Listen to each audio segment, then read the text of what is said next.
Københavns nyeste kvarter, Ørestaden, er tænkt som en moderne udgave af Frederiksstaden. En helt ny by opført på bar mark. Og hvor intet er af alt muligt, så midt på fælleden er der rig mulighed for at udvikle nye former for arkitektur. Med VM-husene har vi tegnet et tredimensionelt puslespil af lejligheder, og med Boligbjerget har vi bygget en menneskeskabt skråning af villahaver. Og for nylig blev vi bedt om at tegne et nyt hus, eller snarere 2 nye huse, nemlig en kæmpe karré og et lille tårn. Her har vi Amagerfælled, som er det her kolossale grønne område midt i København, som er dobbelt så stort som Dyrehaven. Og Københavns Havn kommer her, som strækker sig hele vejen fra Kongelunden, hele vejen ind igennem byen og op til Nordhavnen. Ørestaden ligger så som det her langstrakte slips langs med metroen, som forbinder hele Indre By ud til Amagerfælled. Og her for enden af Ørestaden ligger vores grund i den her nye bydel, som skal være sådan en form for moderne udgave af Frederiksstaden. Hvis vi prøver ligesom at zoome mere ind på den, så er vores opgave simpelthen i den her karré at tegne 500 boliger og 400 arbejdspladser. Midt på karréen skal der stå et lille tårn. Nabobygningen er et kontorhus. Og frem for at være vokset sammen ved hoften med et andet hus, foreslår vi en urban celledeling ved at rive de 2 karréer fra hinanden, og i samme hug forærer bydelen en ny plads. Hvis vi prøver ligesom at kigge nærmere på den plads, der opstår, så sker der det, at i det sekund, at karréen forsvinder under fødderne på tårnet, så dumper fødderne ned og står lige pludselig midt på den her plads. Og så i stedet for at være sådan en form for underlig appendix på skulderen af vores egen karré, så bliver det til sådan en fritstående campanile. Lidt som man kender det fra kirketårnet ved Markuspladsen i Venedig. Altså sådan en monolit omgivet af byrum på alle sider. Og eftersom det skal være sådan et københavnsk tårn, som man kender det fra de her traditionelle tårne og spir, vi har i København, så skal det ikke være sådan en stor skyskraber, men det skal være sådan et højt, slankt tårn. Det skal være så slankt, at det faktisk har et fodaftryk på kun 160 kvadratmeter, som svarer til et almindeligt parcelhus. Men vel at mærke et parcelhus i 16 etager. Proportionerne er også lagt fast. Det skal være 10 gange 16 meter, henvendt mod syd. Man kan sige, i den øverste del af tårnet, der fungerer det fint, så ligger boligerne og kigger ud over den her formidable udsigt hen over taglandskabet på vores egen karré. Men i den nederste del, der ligger de og kigger lige ind i ryggen på vores egen bygning. Så der foreslår vi simpelthen at dreje hele underdelen, så boligerne kigger mod sydvest ud mod pladsen. Resultatet er sådan en form for vredent tårn, som har lidt samme formsprog, som man kender det fra sådan en mælkekarton, lige inden den er ved at brase sammen, når man skal smide den ud. Og resultatet, sådan rent arkitektonisk, bliver de her facetterede, trekantede gavlmotiver. Og faktisk her for enden kan man se det, der kunne minde om sådan en traditionel købmandsgård, altså sådan en spids gavl med sadeltag, som er ligesom en del af det her ellers moderne tårn. Det var så det lille tårn. Nu mangler vi kun de sidste 57.000 kvadratmeter over i den kæmpe store karré. Men det er jo et stort hus. Et meget stort hus. Faktisk er det så stort, at det står og vipper på kanten mellem at være en bygning og være byplanlægning. Altså et helt kvarter, som er opført på én gang som et hus. Og hvor arkitektur fremstår smukkest med enkle linjer og klare tanker, så fremstår en by mest levende med som oplevelsesrigdom og overraskelser. Så det er på en eller anden måde sådan en paradoksal udfordring på en gang at skabe enkelhed og variation, at skabe forskellighed og sammenhæng. Altså på en måde at skabe en by i bygningen. Og der er man i dag blevet meget mere opmærksom på, når man skaber et nyt kvarter eller en ny bygning, at prøve at genskabe noget af den variation, man finder i den historiske by. Men hvordan genskaber man så den? Jo, man kan fx prøve at lave noget, som ligner den historiske by. Og derfor så har man nogle steder forsøgt at skabe Nyhavns tilsyneladende variation af forskellige bygninger, ved at få den samme arkitekt til at tegne alle boligerne, og så få nogle forskellige arkitekter til at tegne facaderne. Altså på en eller anden måde en eller anden form for kosmetisk variation, som ligger som sådan et 40 cm tykt lag, uden på en ellers fuldstændig ensartet boligmasse. Man kender lidt sådan fra en westernby, hvor man har taget en masse forskellige facader og smækket dem op på nogle ens bagvedliggende barakker. Men vi er egentlig ikke specielt interesseret i den her form for falske forskellighed. Og måske er der ikke den store forskel på, om man bygger 30 meter til højre eller venstre. men hvis du bygger 30 meter oppe eller nede, er der en verden til forskel. Især hvis du spørger ejendomsmæleren. Men hvad hvis vi i stedet for at simulere forskellige huse ved siden af hinanden, lægger forskellige funktioner oven på hinanden, som en form for urban lagkage, hvor den enkelte aktivitet ligger aflejret oven på den næste. For eksempel så butikker og kontorer, de kan godt lide at have direkte kontakt til kunderne i gadeplan. De kan godt lide at have store, sammenhængende etager. Og endelig så har de brug for dagslys, men de hader direkte solskin i øjnene eller på computerskærmen. Så derfor så foreslår vi at lægge hele erhvervsdelen nederst i bygningen. Omvendt så kan boliger, de elsker solskin. Til gengæld så hader de at ligge i stueetagen, hvor folk kan glo lige ind i deres lejlighed. Så derfor foreslår vi at lægge alle boligerne oven på erhvervsdelen. Men nu er det sådan, at butikker og kontorer, de har dybere etager end for eksempel boliger. Så hele vejen langs de nederste boliger opstår der sådan en form for sti eller taghave.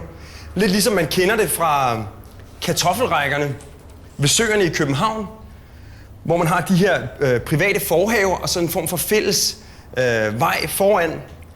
Så hvad hvis vi kunne lave sådan en moderne form for kartoffelrækker? Ved simpelthen at lave de nederste boliger til sådan nogle toetages kartoffelrækkehuse med egne forhaver og en vejsti, som forbinder dem, sådan så ungerne kan løbe ind og besøge hinanden.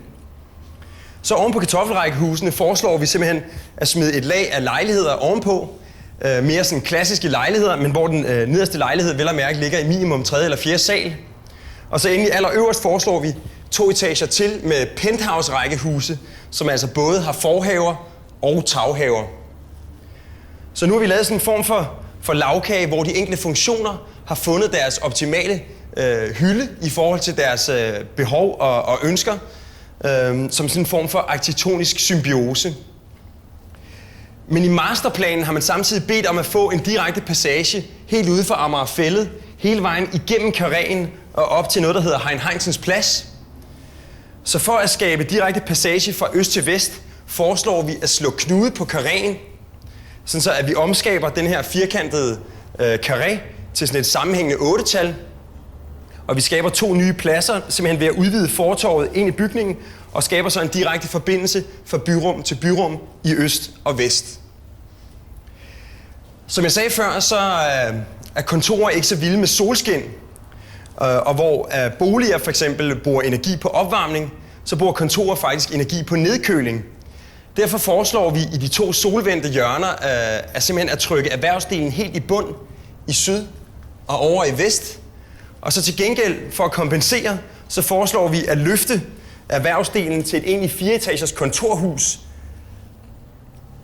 Samtidig så løfter vi så rækkehusene og boligerne, som ligger ovenpå, fra at være sådan kedelige nordøstvendte lejligheder, til at komme op i sydvestsolen, hvor de får en fantastisk udsigt ind over genboerne og taglandskabet ud til Amager Fælled, og bliver åbnet op for masser af sol fra syd og vest. Omvendt foreslår vi i det modstående hjørne mod sydvest at presse hele karréen næsten i bund, sådan så vi åbner hele den sydvestvendte gård og de lejligheder, der ligger ud til den, over for udsigten over Amager Fælled, og lade gården bade i eftermiddagssolen. Skal vi sige, de her 2 skævvridninger af karréen, som skulle til for ligesom at optimere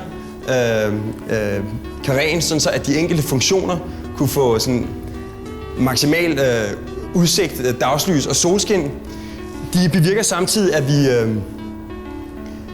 at den her sti, som ligger foran af rækkehusene, den hæver og sænker sig og bliver faktisk sådan forbundet til en sammenhængende bjergsti, som bevæger sig hele vejen op i det nordøstlige hjørne, får fat i den øverste del og fortsætter hele vejen op i toppen af karréen og herfra hele vejen ned i bunden igen. Hello, sweet pie. I'm really glad you could make it. I think we should get straight to business. Show me what you've got. It's all yours. Yes, boss, I'm on the mic. I'll try to give you what you like. I can be soft, I can be hard. Let me do the be part.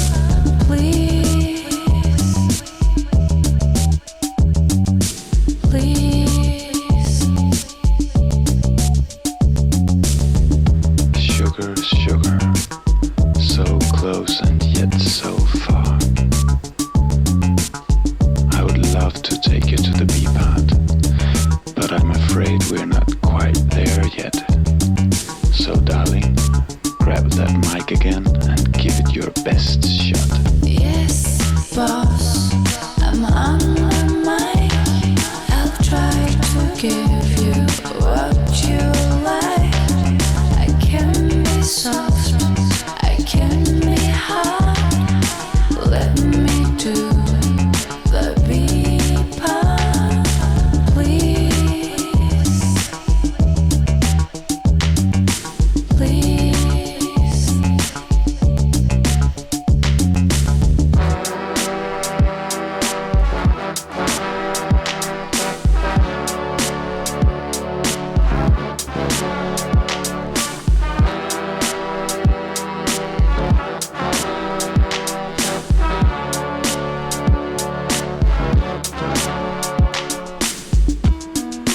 Oh yeah, that's what I call sweet music. I really like what you're doing here. Yet, I think you're gonna have to work a little harder, baby. Just a little harder. Yes, boss, I'm on the mic. I'll try to give you what you like. I can be soft. Udover caféen, som ligger i det laveste sydvestlige hjørne i karréen, er alle husets fælles funktioner koncentreret i det punkt, hvor 8-tallet krydser sig selv. Som et lodret knudepunkt har vi lagt alle de forskellige sociale aktiviteter, fra festsal til gæsteboliger, til forskellige lounges, til en biograf og en tagterrasse, og bundet dem sammen med den her fællestrappe, som rikocherer ned igennem det indre tomrum, som en form for social tårn, som binder huset sammen fra kælder til kvist. Fra bypladsens butiksliv, over kartoffelrækkernes sociale liv, hen over lejlighedernes beboede balkoner, over penthousenes taghaver, til terrassehusenes forhaver, udgør huset en arkitektonisk idé, som afføder et orgie af forskellige rummeligheder, som pladser, gårde, trappegader og bjergstiger.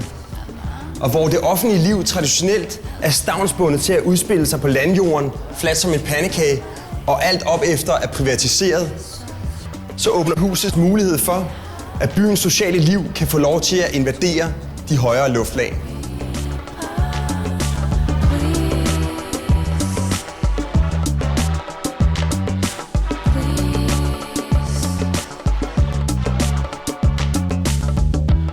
Oh la la.